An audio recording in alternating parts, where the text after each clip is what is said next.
Aloha everybody, and welcome back to Vision Quest Astrology. Today we are finally doing our second to last video for the opposition series I started a while ago. And today that is going to be Leo and Aquarius. What is Leo? What does it represent? What is Aquarius? What do they represent? And then how these two balance each other out, and how they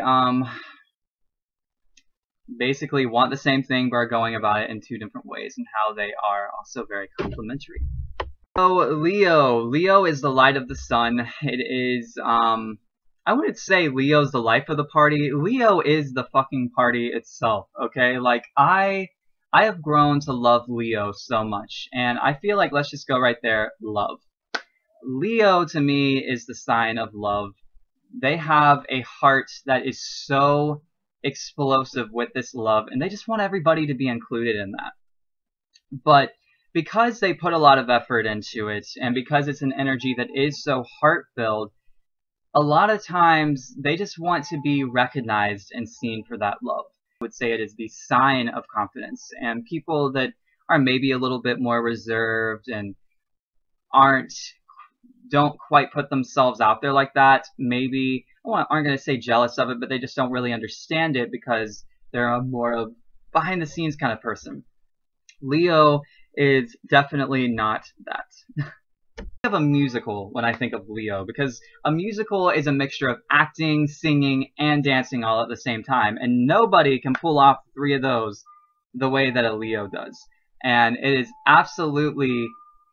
I went to a school of the arts in high school and middle school, so I was around a lot of Leo energy. Like, Leo is all about the arts. It's the fifth house. It's creativity. It is creation. It is the little child, you know? It's the little child that is wondrous and full of excitement and sees the world through those lenses, and, you know, like a child just wants to be recognized. The Leo energy, especially a Leo sun, is forever the little child that just wants to be recognized and seen for its efforts, and for everyone to just join their party. You know, they're out there, they're fluffing it up, and they want to include everybody in it. Aquarius, on the other hand, the Aquarian energy out there is quite on the opposite end of that.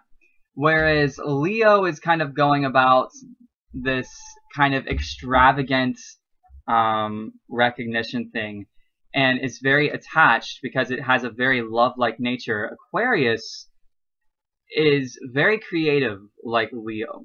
Aquarius has these innovative ideas, and Aquarius is it wants to share and socialize in a way that's very detached and very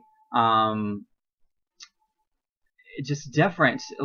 Leo wants to be seen for its creativity and childlike display. Aquarius wants to be seen for how it's just completely, they're oddball ways. They want to be seen as an oddball. They want to be seen as the person that created, you know, the invention to be able to go to Mars, and Leo wants to be seen as Mars itself. I guess that would be a good way to put it. I think of social media when I think of Aquarius. It's this way where we can all be friends and socialize and, you know, kind of have that camaraderie, but without having to see each other and get mushy and get, you know, too deeply into people's business. Because that's the thing. Where Leo gets very attached, Aquarius doesn't. Aquarius is very detached. That's why I've always thought it is hilarious that Valentine's Day falls during Aquarius season. It's like a big joke. Aquarius wants to be seen as being so erratically different. They do not want to be doing what everybody else is doing. They don't care to go to the Broadway like Leo. They don't care to be doing what everybody else is doing. They don't care about social trends. They don't care about all of that. They want to be seen as this completely unique individual that is simply that, an individual that cannot be conformed, that cannot be boxed in. And that can really apply in relationships and in love, and that's when they really differ from Leo in that way. They don't want to have any kind of label put on them. And Leo actually likes the label. Now, if it's a bad label and it hurts their ego, then no, they're not going to want it. But when it's a good label, Leo loves being admired for those. Like, Aquarius wants nothing to do with it.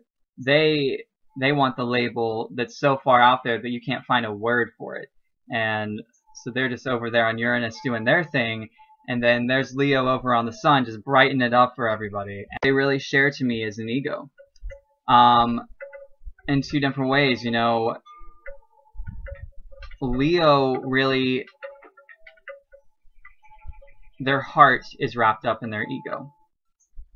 And that is where it gets hard for them. That's why Leo gets the way they do when they get offended or someone doesn't perceive their efforts or kind of says something negatively towards them. Yeah, people will be like, oh, you're just being egotistical. No, it really puts a jab right in their heart because their ego and their heart are aligned. Whereas Aquarius, they have a really accentuated ego too, but their sense of individuality and their ego are aligned. So their individualism is connected to this ego, and Leo, their heart is connected with this ego. And individualism doesn't really care for, love and romance and the grand stuff, and then Leo doesn't really care for this weird individualism. They just want to be seen and recognized for their love. So, that's where these two start to really kind of butt heads with each other. Here's what happens. All of these inventions and all of these ideas and all of this individuality that Aquarius has going on, it means nothing if there's no sun to shine on it and to light it up. So what Leo brings to Aquarius is the recognition that they really want by lighting it up for them so they can see it in a different perspective, see it in a different way. I've noticed that these grand schemes of Aquarius, they always amplify when the Leo is able to compliment them on it or to bring it to light and really escalate it, and vice versa. Whereas Leo and their love and their heart nature, Aquarius can come in and be this balance act for them that shows them through individuality and not following the grand schemas of everybody else, and to have love for themselves. Leos often struggle with loving themselves. They're so often wanting that love from everybody else that they're not getting it from themselves. And Aquarius can show them as this individual person, hey, love yourself. Don't put any expectations from what society and other people are putting on you. Be your own self. Aquarius without Leo gets so wrapped up in that individualism and in that far out there world of theirs that, that there is love to be embraced, and no one's going to love them like a Leo will. That's why these two are so interesting. They both have a big ego, and that's not a bad thing. Ego is a word that really offends people in our society. Ooh, ego, it's got to die, it's got to be eradicated. The ego is a beautiful thing. We cannot survive without an ego. We have it for a reason.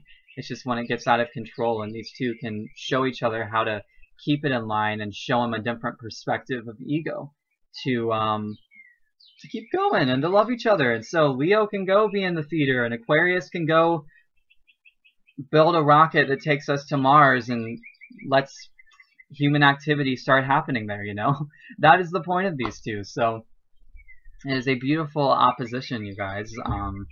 But yeah, that is about it for this one. So next up we have the Virgo to Pisces opposition, which will be the last one.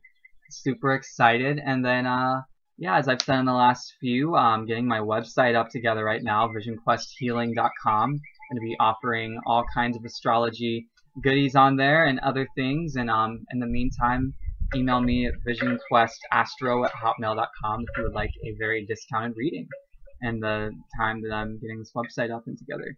And that will be linked down below. So thank you for watching, everybody, and as always, happy transiting.